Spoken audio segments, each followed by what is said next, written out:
আজ আমি আপনাদের সব উপস্থাপন করতে চলেছি আল্লাহ রসুল সাল্লাল্লাহু আলাইহি সাল্লামের শৈশব কেমন ছিল এবং তার জীবনে ঘটে যাওয়া বেশ কয়েকটি অলৌকিক ঘটনা। তাই শেষ পর্যন্ত সাথেই থাকুন। মানবজাতির হেদায়েতের জন্য মহান রাব্বুল আলামিনের যুগে যুগে অসংখ্য নবী এবং রাসূল প্রেরণ করেছেন। হযরত মুহাম্মদ সাল্লাল্লাহু আলাইহি সাল্লামকে দুনিয়ার পাঠানোর মাধ্যমে সেই নবুয়তের ধারা আল্লাহ তাআলা সমাপ্ত করেছেন। বিশ্বনবী হযরত মুহাম্মদ সাল্লাল্লাহু আলাইহি ওয়াসাল্লাম সমগ্র মানব জাতির জন্য প্রেরিত হয়েছেন। তার জীবনী প্রত্যেকটি মুসলমানের জন্য একটি শিক্ষণীয় অধ্যায়। মক্কার মর্যাদাপূর্ণ শহরে কুরাইশ বংশের এক মহৎ পরিবারের জন্ম নেন হযরত মুহাম্মদ সাল্লাল্লাহু আলাইহি ওয়াসাল্লাম। জন্মের আগেই তার বাবা আব্দুল্লাহ ইন্তেকাল করেন। ফলে তিনি জন্মের পর থেকেই ইয়াতিম হয়ে যান। মা আমিনা তাকে বুকে আগলে রাখেন, কিন্তু কয়েক বছরের মধ্যেই মায়েরও মৃত্যু ঘটে। ছোট বয়সে দুনিয়ার এত কষ্ট তার জীবনে নেমে আসে। শিশু বয়সে দাদা আব্দুল মুত্তালিব আর পরে চাচা আবু তালিব তাকে আশ্রয় দেন। তবে ছোট থেকে তার ভেতরে ছিল এক অদ্ভুত শান্ত স্বভাব, সত্যবাদিতা আর দয়া করার মতো গুণ। একদিন শিশু মুহাম্মদ সাল্লাল্লাহু আলাইহি ওয়াসাল্লাম খুব ক্ষুধার্ত ছিলেন। তখনকার মক্কার এক বাগানে তিনি প্রবেশ করেন, যেখানে খেজুর গাছে পাকা খেজুর ফল ঝুলেছিল। কিন্তু সে বাগান ছিল মক্কার ধনী লোকদের। সাধারণত ইয়াতিম শিশুদের সেখানে ঢুকতে দেওয়া হতো না। ঠিক সেই সময় আবু জাহেল তাকে উপহাস করে বলে, তুমি তো ইয়াতিম, তোমার তো কিছুই নেই, তুমি কি খেজুর খেতে পারবে?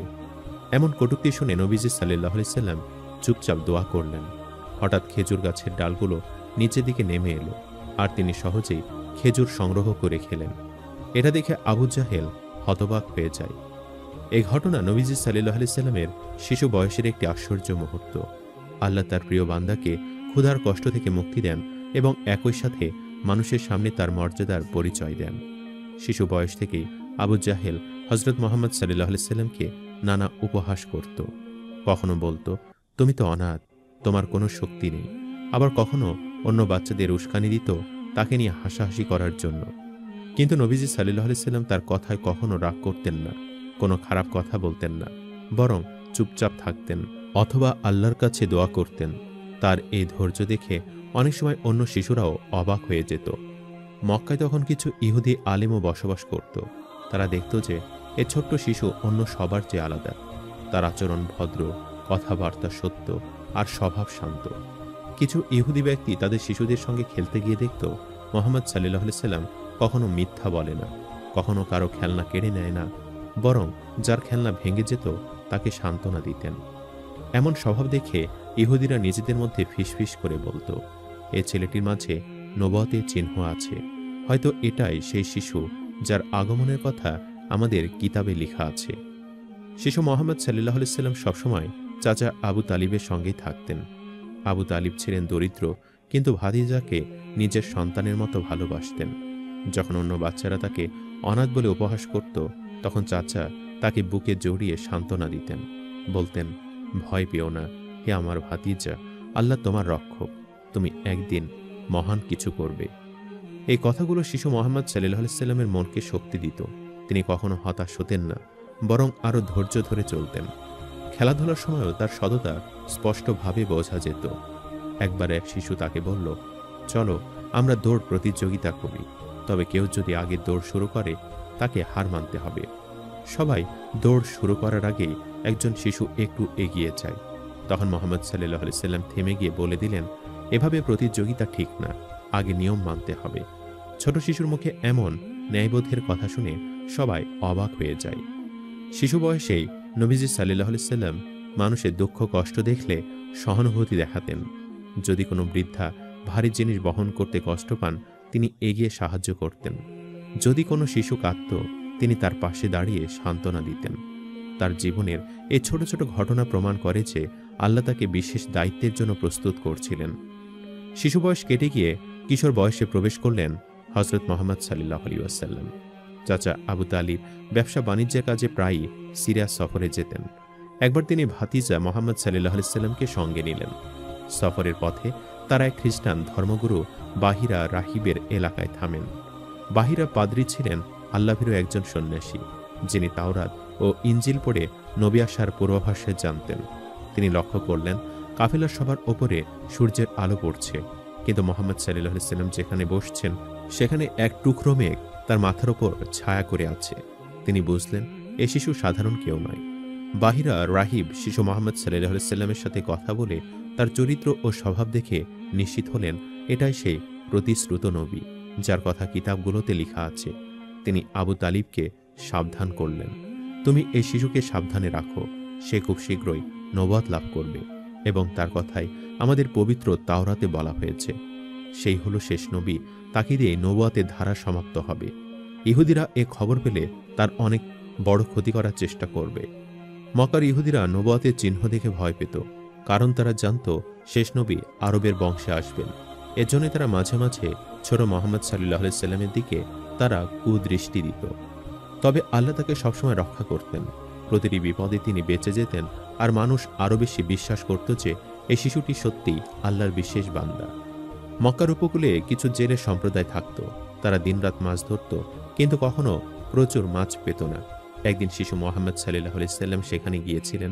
তারা মজা করে তাকে বলল, হে ইয়াতিম শিশু, তুমি কি আমাদের জন্য মাছ আনতে পারবে? মোহাম্মদ সাল্লাল্লাহু আলাইহি সাল্লাম তখন আল্লাহর নাম নিয়ে দোয়া করলেন। আশ্চর্যজনকভাবে জাল ভরে উঠল মাছ দিয়ে। জেলেরা বিস্মিত হয়ে বলল, এ শিশু সাধারণ কেউ নয়, এর দোয়ার মধ্যে আল্লাহর রহমত আছে। এই ঘটনার পর থেকে তারা তাকে সম্মান করতে শুরু করল। শিশু বয়সী তিনি দাসদের প্রতি দয়া দেখাতেন। একবার দেখলেন এক দাসীকে অন্যায়ভাবে তার মনিব প্রচুর মারছে। তখন শিশু মোহাম্মদ সাল্লাল্লাহু আলাইহি সাল্লাম সে মনিবকে বললেন, আল্লাহর কাছে অন্যায়কারীর কোনো স্থান নেই। এই কথা শুনে মনিব লজ্জিত হয়ে দাসীকে ছেড়ে দেয়। যদিও তিনি তখন ছোট ছিলেন, কিন্তু তার কথা মানুষের হৃদয়ে প্রভাব ফেলত।